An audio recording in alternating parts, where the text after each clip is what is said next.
Hey, it's Chronologically Gaming, the only channel that's perpetually retro because we're playing every video game in order of release. No show plays video games like we do. We're still in the beginning of November 1982.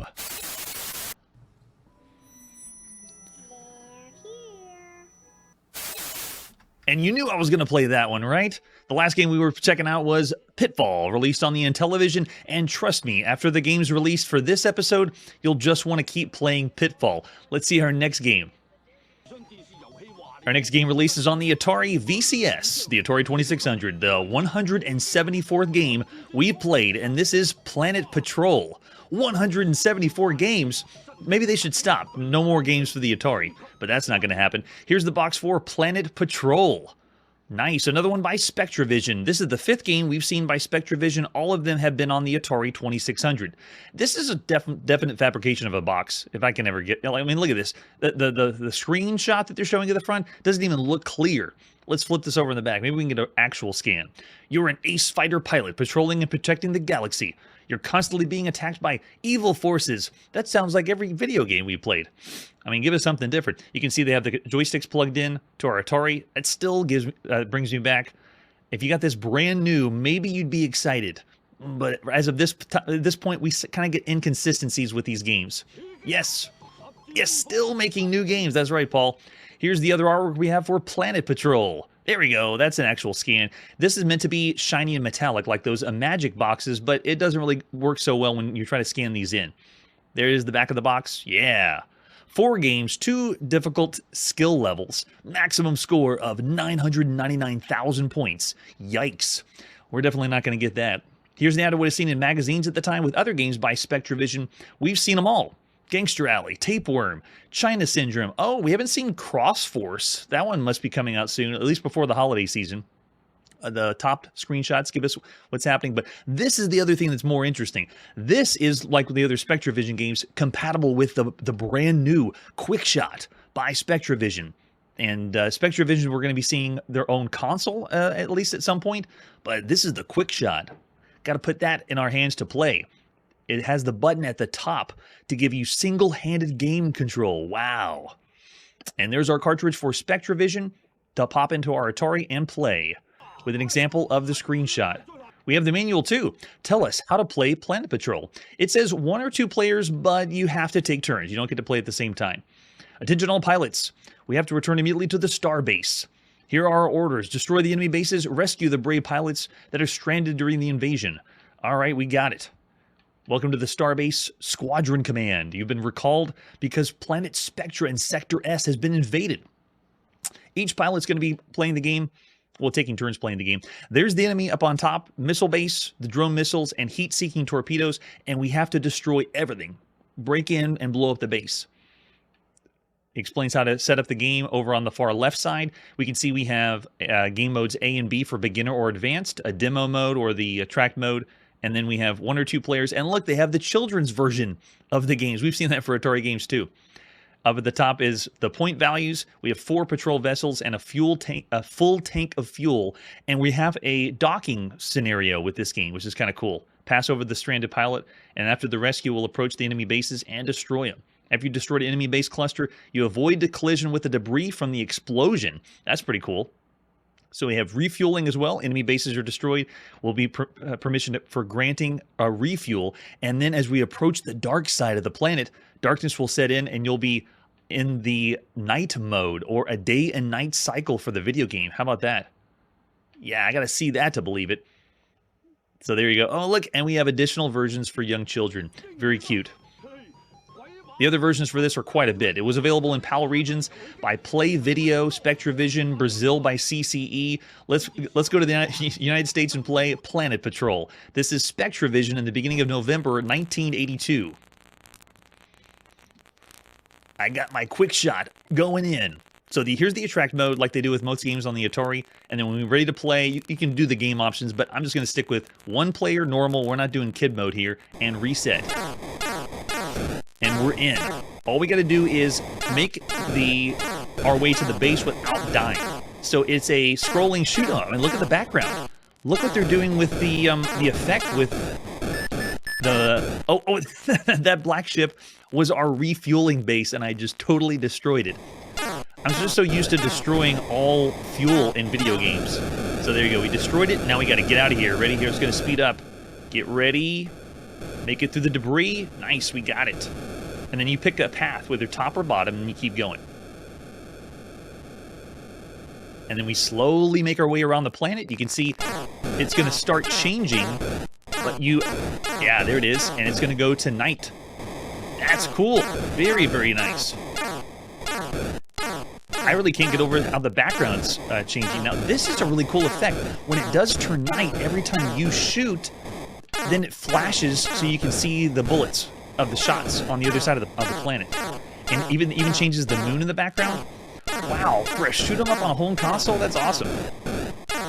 Reminds me of the gimmicks we've seen of like flying across a planet for a shoot 'em up, but this is awesome. Oh, yeah. The effect is really good and impressive for a third party. At this time, you don't know what you're going to really get on the Atari, and this one's good. And look at that, we're back on the other side of the planet, still taking out enemies. I'm actually getting really lucky. Okay, there's our base. Let's dock. Simple docking procedure. All you gotta do is just run into it. Just don't shoot it. Destroy the bases. Okay, here it is. It's gonna be fast. Watch the debris, and go. We did it. So cool. So we got a side-scrolling shoot-'em-up. Of all the games we played up to this point, this is the 149th side-scrolling shoot-'em-up. Whether it's, auto-scrolling or like Defender, that's a lot of shoot-'em-ups that are out there. There's 17 of these that we played on home consoles. Notice that we got the speed up now.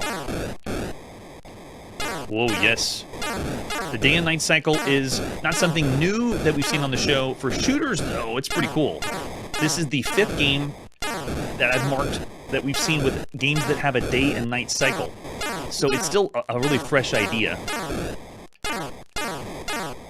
And there's some games that have like day and night modes, but this one is actually transitioning from day to night. That's what makes this unique. Oh, and that platform was supposed to be for landing? Uh-oh. You gotta be really fast to refuel. It's so much fun, though.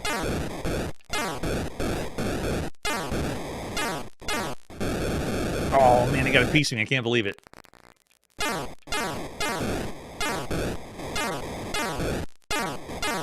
So the whole auto-scrolling shooter, up to this point, we played 90 auto-scrolling shoot-'em-ups on all systems. And this is the 6th one that we played for consoles.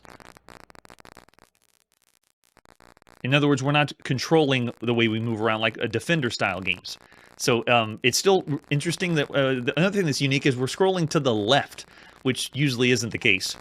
But this is fun. This is really, really good. Oh, and that's what it is coming out to refuel me. So much fun to be had with this one. So that's just a quick taste of Planet Patrol. You kind of get the idea. It's going to get faster and faster, refueling, landing, shooting, destroying the base. It's got different modes. It's actually very well done, action-packed. I'm surprised seeing this from Spectravision. Of all the third-party publishers, I know we have a Magic that's incredible and Activision that's incredible. Spectravision has some pretty good ones. And this one's no exception. Of all the games you could be playing across all home consoles right now, Planet Patrol is an above-average game. It's not the usual fare. And I say that because we've seen a lot of inconsistencies out there. Yes, I know. We do look like a Star Trek shuttle. From the chat, I see some mostly averages that are around this time. I will say 3.5. Of all the games you could play, it's an above-average game. Planet Patrol. Check it out. In November of 1982. All right, after that, let's see what our next game is. We're next going to the United Kingdom and play on our Sinclair ZX Spectrum. This is Planetoids. Not to be confused with Planetoids on the TRS-80 by Mark Goodman from 1980, which is also called Fasteroids. And also not to be confused with Planetoids on the Apple II by Steve A. Baker. And not to be confused with Planetoids on the ZX81. So there's a lot of games with Planetoids, but not this Planetoids. It's a totally different one. This is only on the Sinclair ZX Spectrum. It marks the 129th game we've played for this brand new micro that just came out this year. Look at that box, though. Very, very well done. This one is by Sinclair Research, the 17th game we've seen by them, and Scion Software, the 14th game that we've seen by them. This box is technically a later release box because, believe it or not, it's a ROM cartridge. This is the box you would have seen around 1983. The first version was on cassette tape, but this box, I mean, is so good. I mean, you don't expect us to play every single version of every single game. Then we would take the time to play the cassette version of the game, the disc version of the game, the cartridge version of the game. Yeah, not going to happen. Stay cool and calm, and you'll survive the onslaught of passing planetoids. Dodge and swerve using the thrust button. Turn on a planetoid and fire. Beware the alien ships that move around. And when it comes to the crunch, use the hyperspace button. Full color, high resolution graphics with sound on your ZX Spectrum. Sweet. Okay, what else do we have for Planetoids as far as artwork? There's our ZX Spectrum. Ah, yes. Prepare to push very hard on the keys. There we go. So there's the cassette version. That's the one that we're playing first. There was a later cartridge version and an example of the screenshot. The manual that we have is just a homebrew manual explaining what the controls are, of how to play. Rotating left is Z and X, fire, space. So it's going to be all keyboard controls. Let's see what happens. This one was available by Sinclair Research, and I have the different versions there. Let's pop in that cassette tape and play Planetoids. Scion Software, Sinclair Research, in the beginning of November 1982. Nice. So there we go. There's the controls. Hyperspace is H. I'm just going to try them all out. So it's keyboard, so I might be fumbling a little bit with the keyboard controls. Ready, set, C to commence. All right, let's try it out. Z, X, okay, nice. We got the turn. Where's my shot? Oh, no, that's the that's thrust. And there it is, the shot. Oh, nice. This is a little otherworldly. Look how smooth the ship spins on the ZX Spectrum. There's my hyperspace, H for hyperspace, and I got my thrust to thrust right into. So when I just touch thrust, it's not, it's doing little bits at a time, like, I'm just tapping the thrust, and that's what it does. So it's not as fine-tuned with the thrust for video games that feel like asteroids, but man, this is... The turning of the ship feels really smooth. Can I do it at the same time? No, not really. So the inertia of the ship feels slightly off considering the other asteroids games we played to this point, but the way that this looks on the ZX Spectrum is still really impressive. Yikes. That was some really fast death. We didn't even see any Brad's like, meh.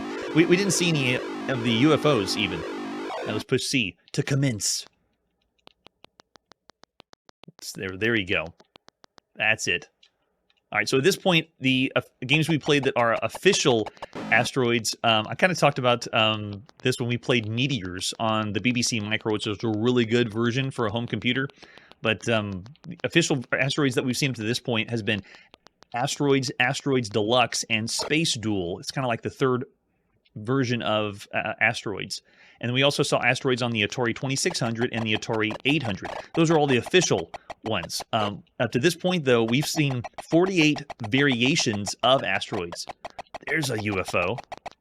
And that's on all systems. This is the second version of Asteroids that we've seen on the Sinclair ZX Spectrum. So I'm already feeling it's for the ZX Spectrum, you would have a really good time with this one. For all the Asteroid versions we played, there's better versions that use the way the ship thrusts through space. Yeah, the sound is very minimal. Like whenever I go in, you hear just very minimal bleep and bloop. But you have to remember that Sinclair ZX Spectrum is very, very new right now. I like the way that the asteroids split apart. It doesn't feel like I'm playing something that's trying to be vector-based graphics like in the arcade. This feels like we're playing more solid asteroids. The best way that you could be playing asteroids right now on home computers are games like Astro Warriors on the Atari home computer, Star Maze on the Apple II, Supernova for the TRS-80, Appleoids on the Apple II, Asteroid Field on the Apple II. So this has a lot. It's going to be competing with like Microbes on the TRS-80 color computer is another really good one. Satellites and Meteorites for the VIC-20. What? We got Slowdown. That's interesting. Wow. Okay, yeah. So yeah, it feels a little different, a little strange. Another really good one we played was Quadrant 6112 on the Apple II, Super Asteroids on the XD Sorcerer, Asteroids in Space on the Apple II, and Astro Dodge on MS-DOS. So this one, I wouldn't even say it can hold a candle to any of those versions that we say, especially Meteors, which was very, very good. But when you think of all the games you could be playing right now on all home computers, if you're one of those really spoiled rich kids like we are on Chronologically Gaming that has every home computer, you would say Planetoids is pretty average for all the games up to this point. Yeah, oh yeah, and Mindstorm, well that would be on a home console. This is only going against everything that's available on home computers and micros. So for Planetoids, as far as an asteroid-style game of those 46, what did we say, 47... 48. This is the 48th variant of asteroids. This is still around the average range. Looking in the chat, I see mostly average, 2.5 or 3 stars. I'm going straight up 3. 3 stars. You would enjoy it on the ZX Spectrum, but if you have everything else that's for all home computers, 3 is all it gets. All right, so after Planetoids, let's see what our next game is. We're going back to the Atari home computer. Let's play Plattermania. Plattermania. Here's the box. Yes, it's by Epix. And it's on cartridge. Bring it on. I love it. Another clown video game. Oh, we just played one last episode. I can't make this up, people. This is a completely new experience as far as video games go. Oh man, this is the 394th game we've played on the Atari home computer, and they are not stopping. Keep it coming. More and more clowns. Take your place among the all-time great circus performers. Test your skill as you perform amazing plate balancing feats.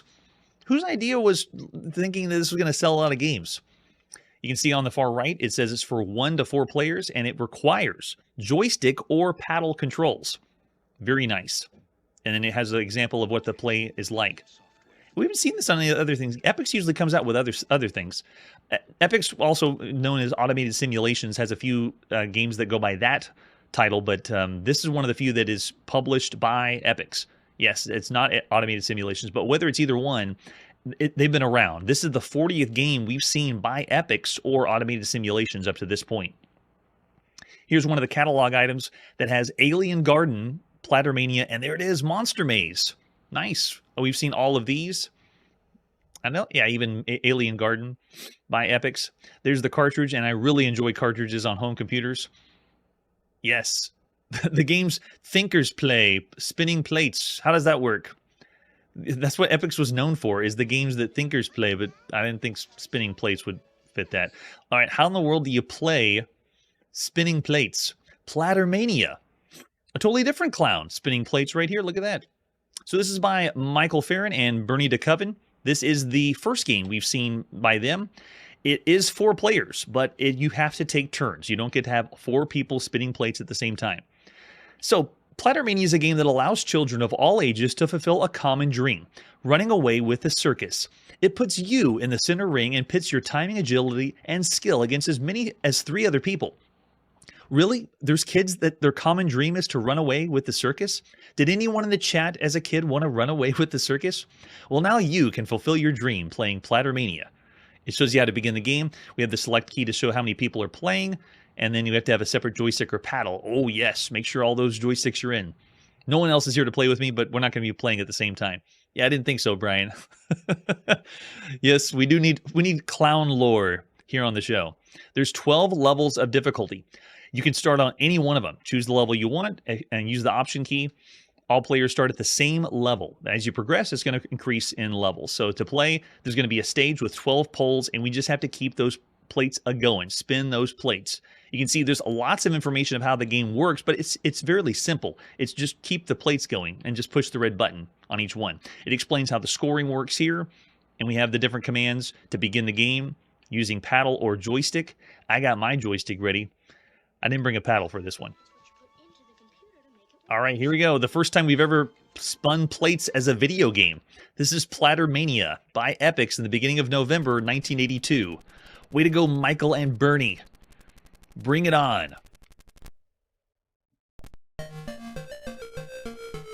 I was expecting carnival music, and the Atari home computer does not disappoint. Another game where we're going to be, the protagonist is a clown. That's pretty weird. All right, so here we go. We can do 1, 2, 3, or 4 players. That's just nuts. I'm going to start at the first level and go. Player 1's up. Our goal is 4 platters. Okay, let's see if we can do it. Here we go. I'm in. Keep it going. Oh, nope. Just touch and keep 4 going. That's all you got to do. I think so, right? Can I do more than 4? Oh, I can if I want to. And every time they start to wobble, you just move your clown over it and have him spin the plate again. Oh, it looks like I actually started another one. Uh-oh. So you have to keep them going. That's all it is. The name of the game is just keep the plates going.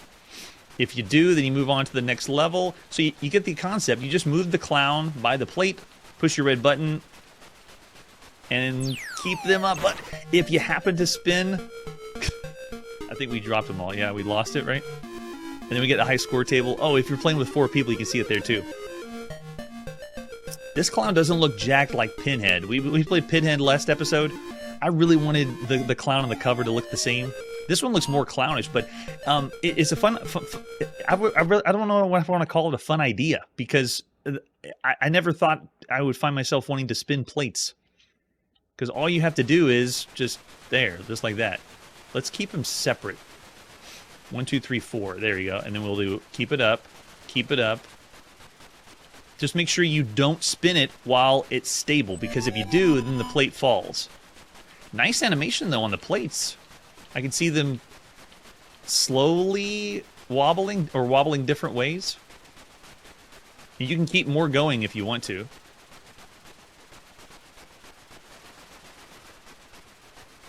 But of all the games you can be playing in the circus, this one isn't really the most appealing of all the ones. Yeah, this is all the game is what you're seeing here. When you go to different levels, it's just going to be harder to keep the plates going. Uh-oh, no, I started another one on accident.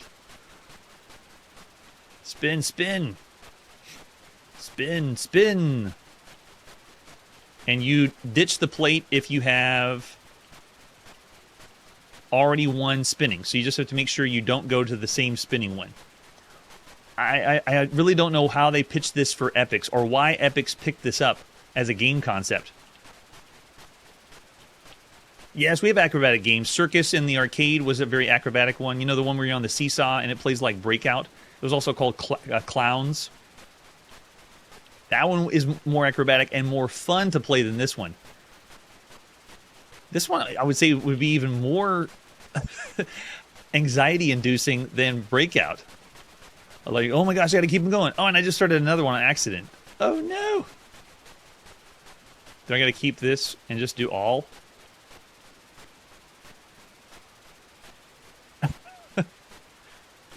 Can I just keep doing this? Yeah, and then they start breaking. Whoops. And our poor clown has a sad face. Oh yeah, no trapezes yet. The only one that's close would be something like Pirate Pete or Jungle King jumping from vine to vine.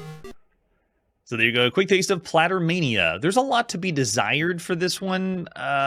For me, of all the games you can be playing across all home computers, this is the best way to do a platter spinning video game, because it's the only one. Whether you'd want to or not is up to you. So, yeah, right? Someone thought of it and didn't. I love it, Chiptune. I won't be as kind.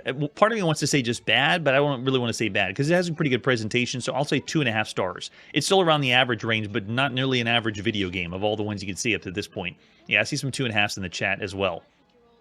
All right, after that, let's see what our next game is. And now the main event. It's time to play on the TRS-80 color computer for the most bizarre video game I thought we'd ever see. It's Poltergeist. And based on the movie Poltergeist. Take a look at the box. It's official. It knows what scares you.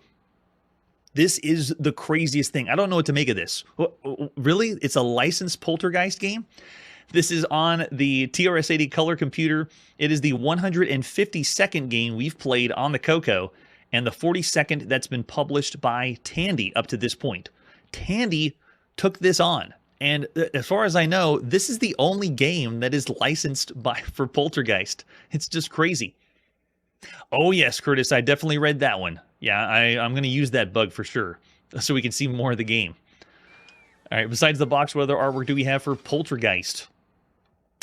What is going on?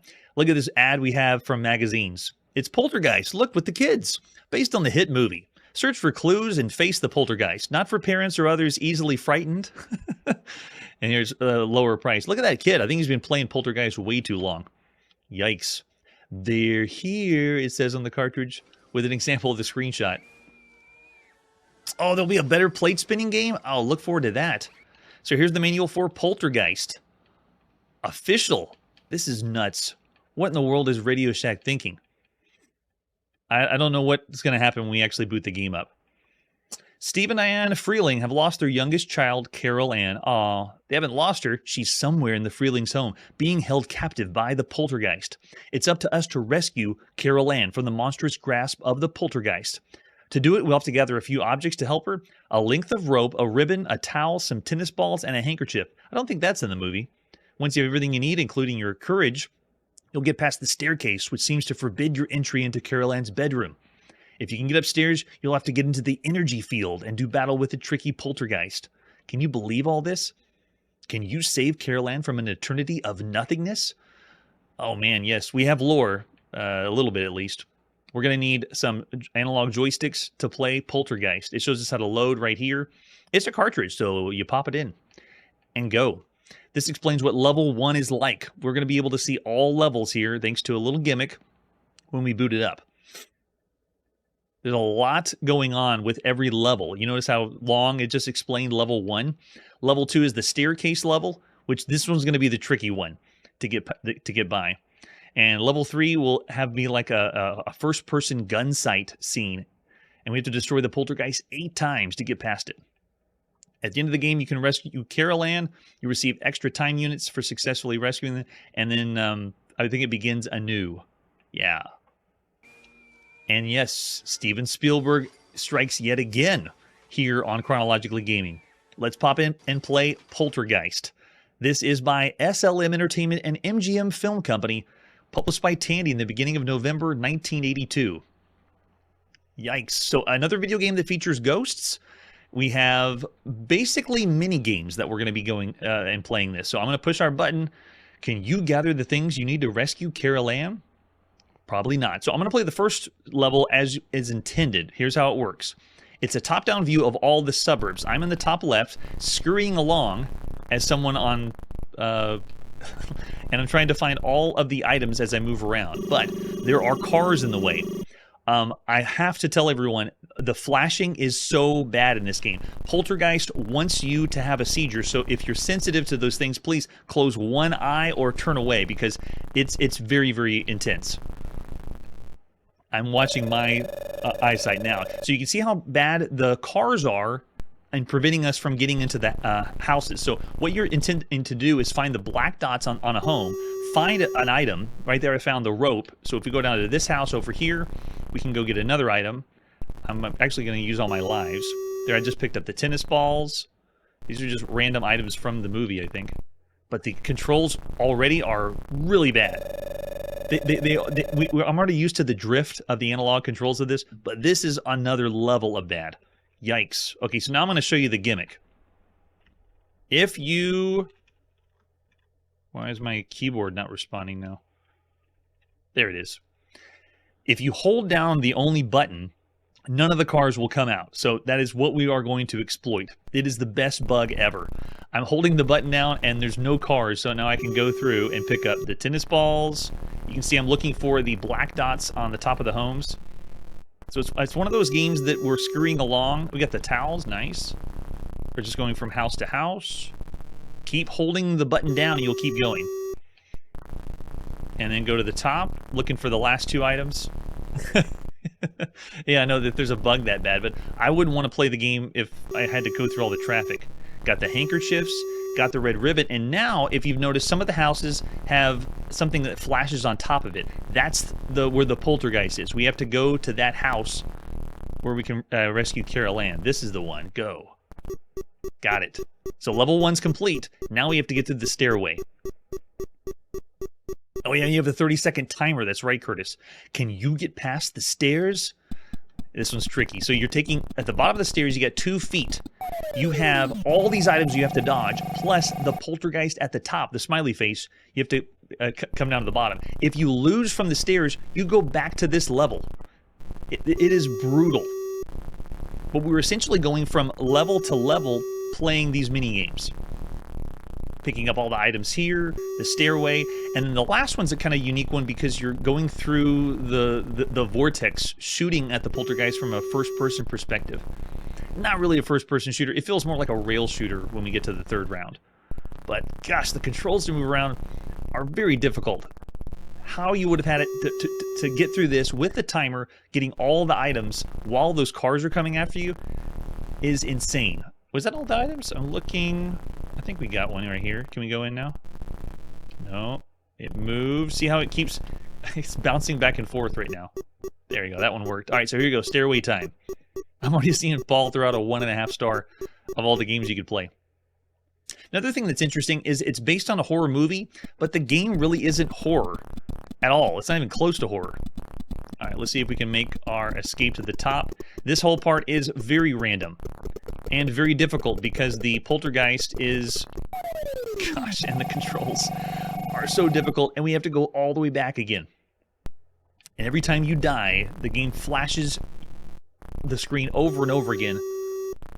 Yes, right? That's the horror. Everyone's definition of what scares them is different. So you could say this is not a horror game, but this game is very scary. Whenever I did playtests for this, I got a great luck of the draw and went right to the 3rd stage and was like, okay, it's not that bad. But then, it's because I was exploiting this bug, but also, can we go in this house? No, not that door. Go in that door down there. There we go. All right, stairway time. Can we do it?